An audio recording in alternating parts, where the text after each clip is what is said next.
ministry, my vocational call is to humanize service members and recognize that the same virtues that drive all of us, whether we've never been in or we've considered it or we wouldn't consider it, that the virtues that drive us individually of submission, service, duty, sacrifice, those are common to military members. And I think part of what I hope that I can do, reassert the church's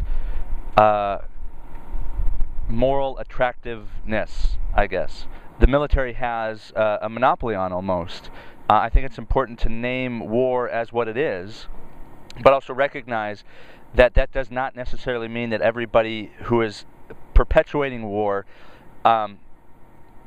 is beyond repentance, beyond reconciliation, internally and but also externally. I think one of the things that I hope Kingston addresses is the common ground that developed nations especially have, and their militaries have, with the church's call to peacemaking. Members of the military have a very deep investment in peace. Nobody actually wants to die in war. They want the honor of being remembered well. But I don't think that we should be allowing the myth to perpetuate that dying in war is the only way in which you can be remembered well. We have a long history of martyrs that speak against it. Not even just martyrs, but the entire history of the saints, I think, speaks against that. And so hopefully developed nations and the churches and the militaries therein can get together and speak deliberately about their common call to restrain war.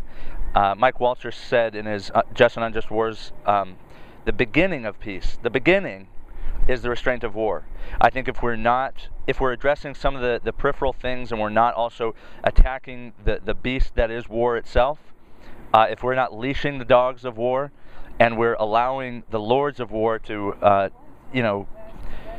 unmercifully dictate the pawns of war, which are the lowest echelons of the military, I don't think that we are starting off on the right foot in peacemaking. So I think that's what I hope that Kingston, that the conference in Kingston can do effectively.